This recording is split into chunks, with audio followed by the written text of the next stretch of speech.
Gracias. Bueno, yo agradezco muchísimo esta oportunidad para hablar con ustedes. El programa es un programa muy rico y me parece que tiene la gran ventaja de ofrecer una perspectiva muy concreta básicamente con quienes son responsables de aplicar una legislación extraordinariamente compleja y notablemente exigente para la autoridad electoral, no solamente en términos de su autoridad administrativa, sino también el propio Tribunal Electoral, y que recibirá el comentario de especialistas sobre los asuntos electorales responsables dentro de los medios de comunicación para entender cómo, con la perspectiva de la elección que ya se está anunciando, va a poder aplicarse esta legislación novedosa en México. Yo no quisiera entrar a esa discusión que viene dentro de unos cuantos minutos a este espacio, sino que quisiera aprovechar el marco de la convocatoria, que es tratar de examinar esta relación compleja entre la democracia y los medios.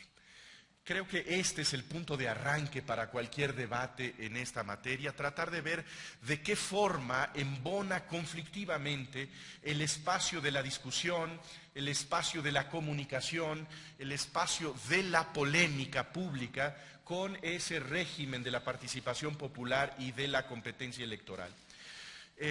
Creo que hay que advertir que no hay ningún régimen democrático en el mundo que haya sido capaz de resolver exitosamente y sin complicaciones esta relación compleja entre los medios y la pluralidad y la democracia.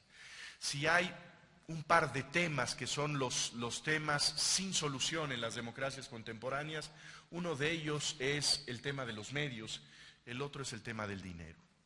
De tal suerte que creo que debemos ser capaces de ubicar que cuando nosotros estamos discutiendo el problema de la sincronía entre los medios de comunicación y la democracia, debemos darnos cuenta que nuestros problemas en mucho se parecen a los problemas de todo mundo, que en ningún país que podamos nosotros ubicar como el que es inequívocamente el modelo que debemos todos seguir, porque ha resuelto esta compleja ecuación.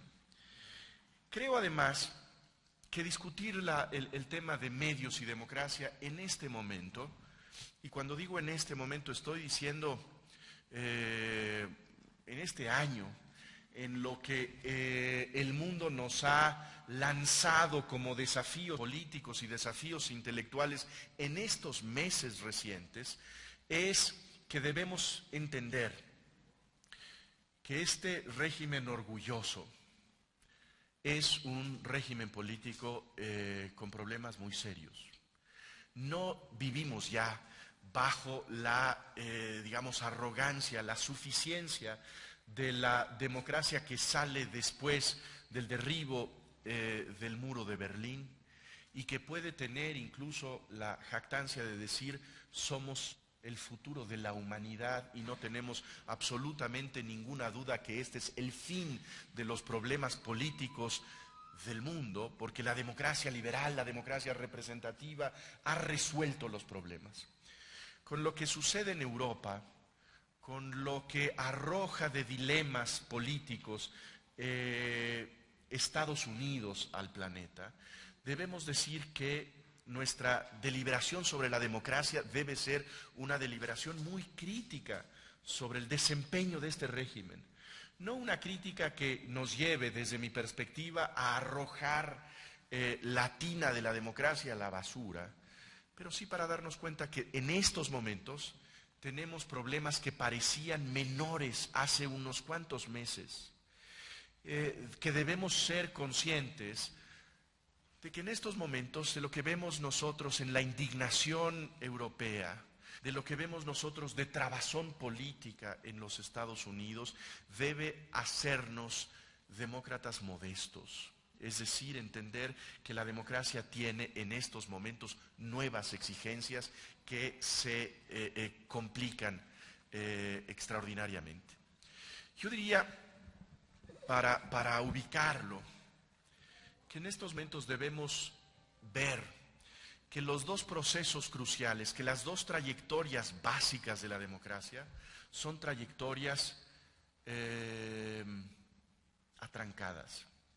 La primera es la trayectoria ascendente y es la trayectoria de la representatividad.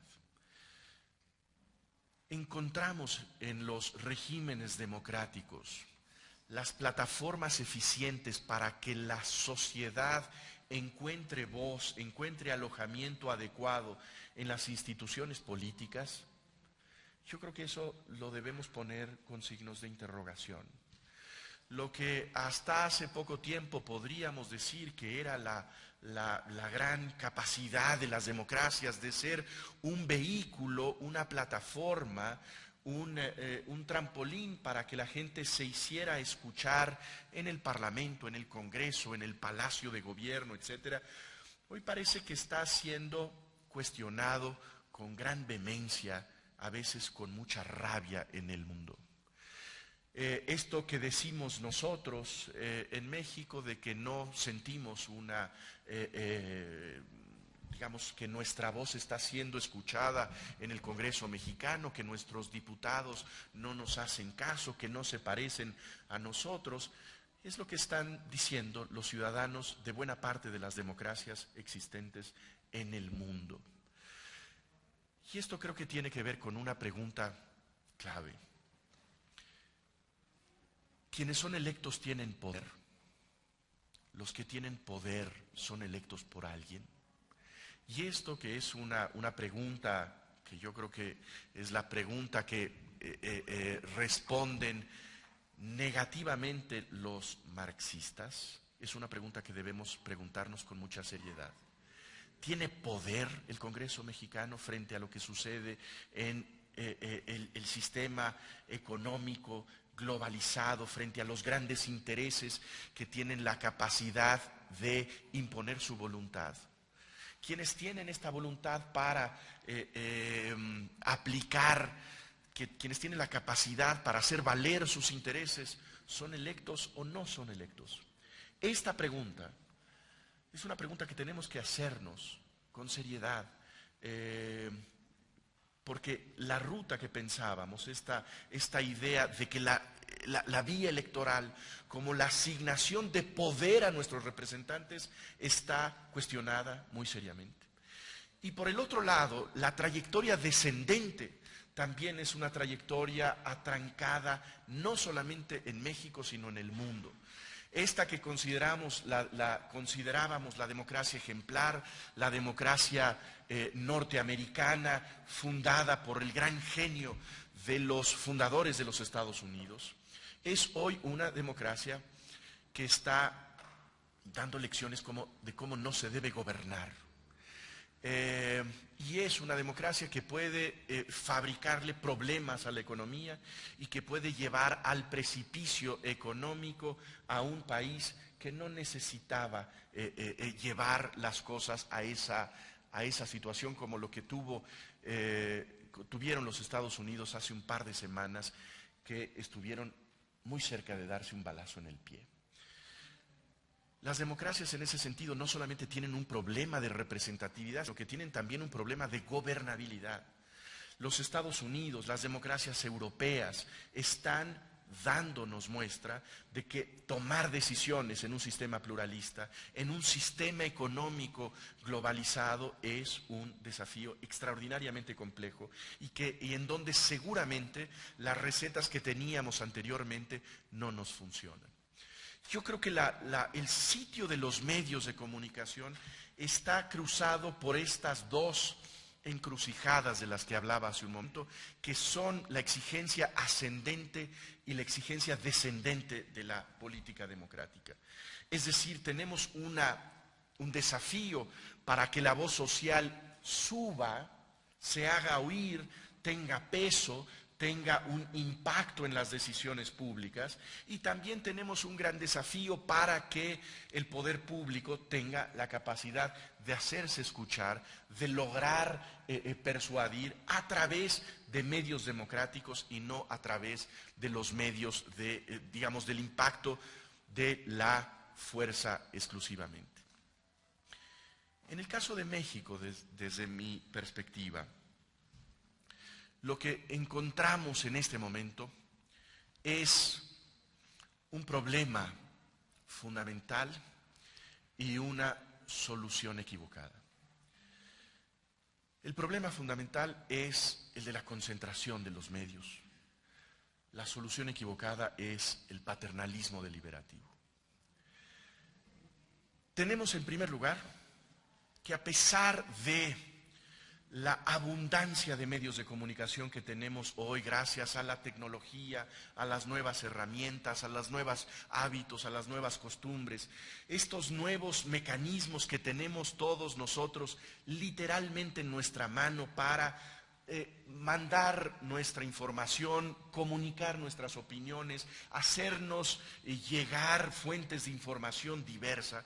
A pesar de esta selva de mensajes que tenemos a nuestro alcance, seguimos teniendo en nuestro país una concentración de fuentes de información que es incompatible con una sana democracia. Creo que la concentración mediática es el origen de nuestros problemas cuando hablamos de este tema. Y creo justamente que este problema ha llevado a la tentación de que podemos nosotros resolver el problema de la concentración de los medios a través de la legislación, a través de la intervención del poder público, que es capaz de compensar esa concentración mediática y aplicar su buen juicio, sus criterios de virtud democrática para lograr este valor del que nos hablaba el consejero presidente del IFE, que es la equidad. Yo tengo la impresión de que por muchos esfuerzos que hagamos desde el lado de la aplicación de una ley, por bien intencionada que sea, en la medida en que la concentración de los medios no sea resuelta, muy poco es lo que podemos hacer. La concentración de los medios es el problema. El paternalismo en la legislación no es la solución. Yo veo que esa ha sido la tentación en que hemos caído en México. Pensar que, dado el problema de la concentración mediática, que dada nuestra historia de parcialidad mediática en favor de ciertas opciones políticas, a favor claramente de un partido y de su régimen, la solución es apostar a la influencia bienhechora de un árbitro que tendrá la capacidad de señalar quién no da la cobertura equitativa, quién está torciendo la cobertura a favor de cierto candidato o de cierto partido. Mi impresión es que, de la misma manera que los federalistas en los Estados Unidos decían que no podemos nosotros pensar que el efecto de las facciones podía ser, el efecto peligroso de las facciones podía ser, digamos, contrarrestado a través de la homogeneización de los intereses, porque eso sería limitar la libertad. Lo que tendría que hacerse era canalizar los efectos de las facciones de tal manera que no surgiera una facción con la capacidad de aplastar a las otras. Bueno, yo creo que esa lección, la lección del pluralismo, es la lección que nosotros deberíamos haber aprendido en lugar de haber aprendido la lección del paternalismo. Ese paternalismo deliberativo que piensa que hay alguna autoridad que puede saber qué es lo que debemos nosotros escuchar, cuál es el tono con el que debemos escuchar el debate público, sobre qué asuntos debemos meditar nosotros, qué palabras son las que debemos escuchar y cuáles son las palabras vedadas. Me parece que esa es la tentación equivocada en la que ha caído la legislación mexicana y la que pone, desde mi perspectiva, en un brete complicadísimo al árbitro electoral, que no tiene más remedio que aplicar una ley orientada por esa filosofía del paternalismo. Yo creo que, pensando en el debate que viene, deberíamos tratar de disipar por lo menos 3 expectativas sobre el debate público, que son expectativas equivocadas y creo que contraproducentes. Primero, la primera expectativa que debemos desalojar de nuestra imaginación es que el debate es una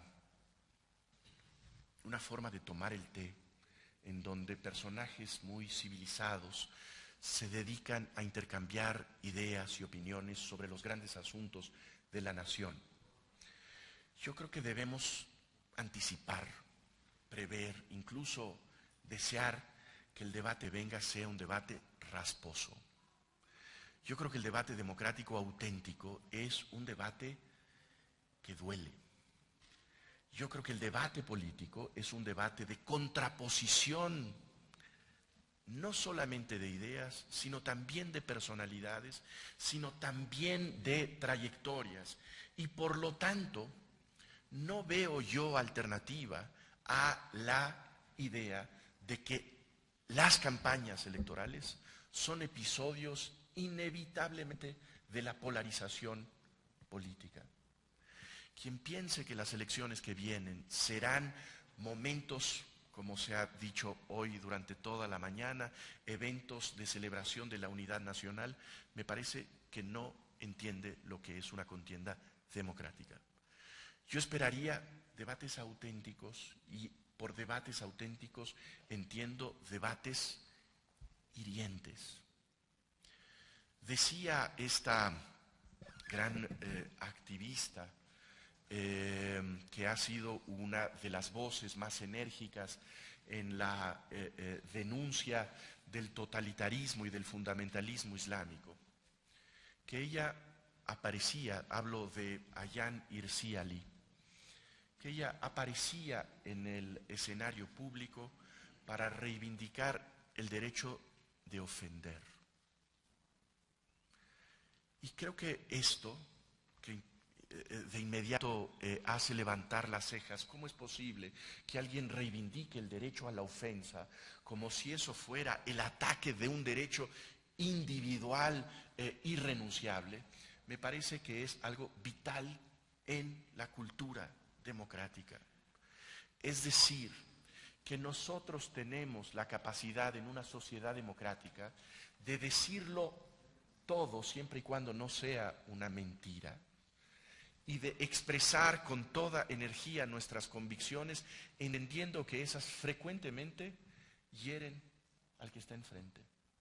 Es decir, la sensibilidad del otro no puede ser la medida de lo que es lícito decir y de lo que es ilícito decir. Incluso lo dice ella. Empecemos por lo sagrado. Aquello que es sagrado para ti no tiene por qué ser sagrado para mí. Y por lo tanto, si aceptamos la atmósfera de un debate auténticamente democrático, debemos aceptar que la madurez de la deliberación incluye eso, la ofensa, y la capacidad, por supuesto, de responder a eso a través no de la agresión, no de la respuesta física, sino también del propio espacio del debate y de la opinión. En segundo lugar, creo que el debate es también un debate el debate por venir es un debate que tiene que tener un contenido inevitablemente personal. Hablaremos durante la campaña del 2012 de ideas, de proyectos. Se contrastarán las políticas que ofrecen el PAN con las del PRD, con las del PRI. Tendremos y pediremos cuáles son las posiciones públicas sobre la política energética, sobre los matrimonios homosexuales, sobre las relaciones internacionales, sobre la política de seguridad. Sí, eso me parece indispensable. Pero ¿es eso una contienda electoral? ¿Es eso una campaña electoral solamente? ¿Podemos nosotros seguir esta moda que nos indica que solo es democrático, solo es auténticamente democrático el debate que tiene que ver con esa plataforma ideológica? Yo creo que no. Y yo diría que no, porque incluso en términos de la responsabilidad política, en términos de la,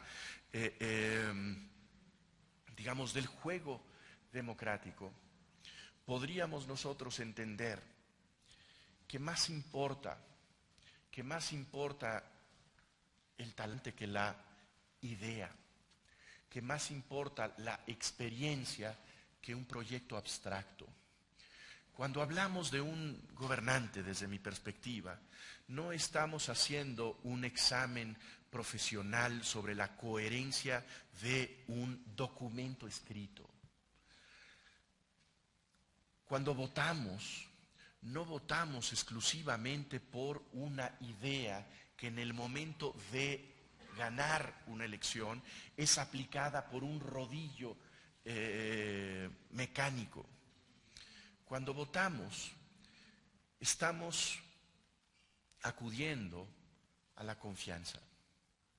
Y la confianza no tiene que ver solamente con aquello en que el candidato, aquello que el político cree, sino también en la capacidad que tiene para hacer realidad eso que está creyendo y además para adaptarse a circunstancias que son muy distintas a la que se prevé en tiempos de campaña. Mi argumento es que no es solamente la coherencia ideológica lo que cuenta en una contienda electoral, que no es solamente la belleza, la elocuencia de un proyecto nacional, cualquier cosa que esa frase tan grandilocuente signifique, sino que tiene que ver igualmente, o quizá aún más, con estos talentos imponderables que tienen que ver con la capacidad de negociación, la capacidad de generar confianza, la capacidad para adaptarse a circunstancias distintas. Y por lo tanto, lo personal es relevante. No es irrelevante la trayectoria, la experiencia, la biografía de un hombre público para poder depositar la confianza o rechazar esa confianza a un candidato a un puesto de elección popular. Diría una última cosa. Diría que a pesar de lo que nuestra legislación tiene la tentación de decirnos, los medios de comunicación no son ámbitos de la neutralidad y no pueden serlo. Al Instituto Federal Electoral le tenemos que exigir neutralidad. A la Suprema Corte de Justicia le debemos exigir imparcialidad, neutralidad. Creo que para confiar en una encuestadora también tenemos que exigirle que sea una empresa neutral, que no esté imponiendo sus preferencias ideológicas para darle una ventaja en las encuestas que nos está difundiendo. Eso no es lo que le debemos pedir a un periódico, a una estación de radio, a una estación de televisión. Lo que debemos pedir, desde mi perspectiva, es la existencia de un ámbito de diversidad ideológica, es un ámbito de pluralidad política reflejada en los medios de comunicación, pero que no tiene que ser expresada en cada uno de los medios de comunicación en particular. que la jornada tenga una perspectiva ideológica explícita, evidente y visible, no es un problema democrático, no es una deficiencia de su compromiso con la democracia. A los medios debemos exigirles profesionalismo, pero no imparcialidad.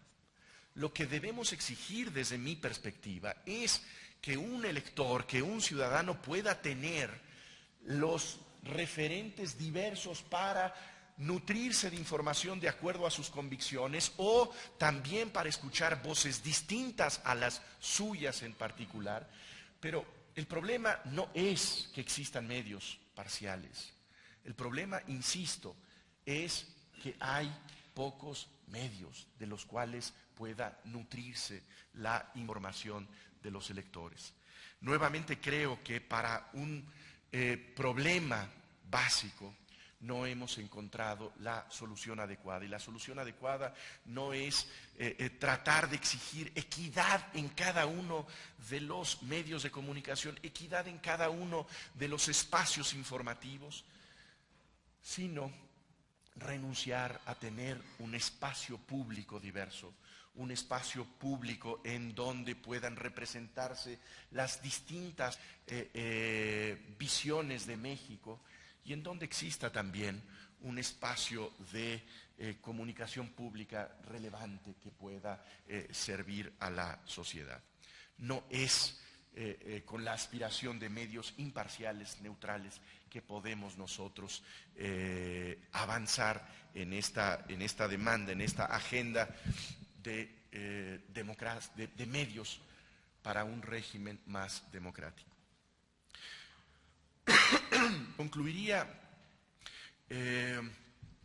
diciendo que en consecuencia, desde mi perspectiva, lo que hace falta es una política que tenga la pluralidad de los medios en el centro, una reivindicación del pluralismo en los medios de comunicación, más allá de la búsqueda de la neutralidad en cada uno de ellos. Y lo que sigue pendiente, desde luego, es el profesionalismo de nuestros medios de comunicación. Si Fox News puede ser un síndrome de una democracia en problemas como la democracia norteamericana, no es por su parcialidad, no es por tener una agenda ideológica o política, sino desde mi perspectiva por perder de vista un sentido de profesionalismo que yo creo que es indispensable frente a los medios de comunicación.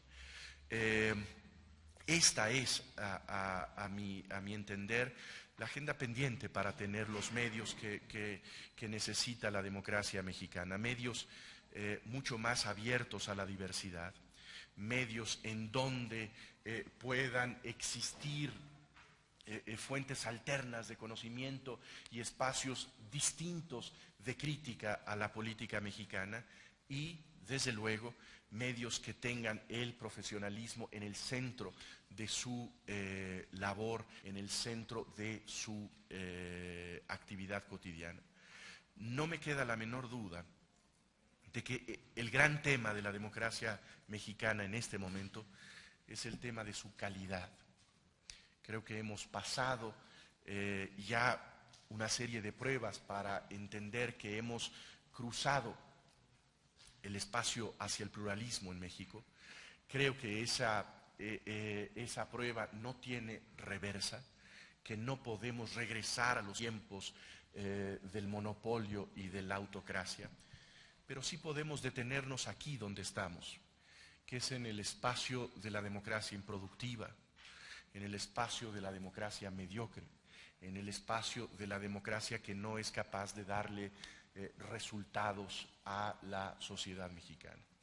Y uno de los ámbitos en donde la democracia debe dar el gran paso en el país, me parece que es el espacio de los medios de comunicación, en donde necesitamos mejores elementos para saber qué es lo que está sucediendo y tenemos que tener también mejores elementos para hacer la crítica de las posiciones que están polemizando en el país. Necesitamos una mayor exigencia en la información, necesitamos una mayor exigencia en la crítica. En la medida, creo yo, que podamos nosotros dar pasos hacia adelante en estas dos tareas, me parece que sí tendríamos ese avance en la calidad de la democracia mexicana. Muchas gracias.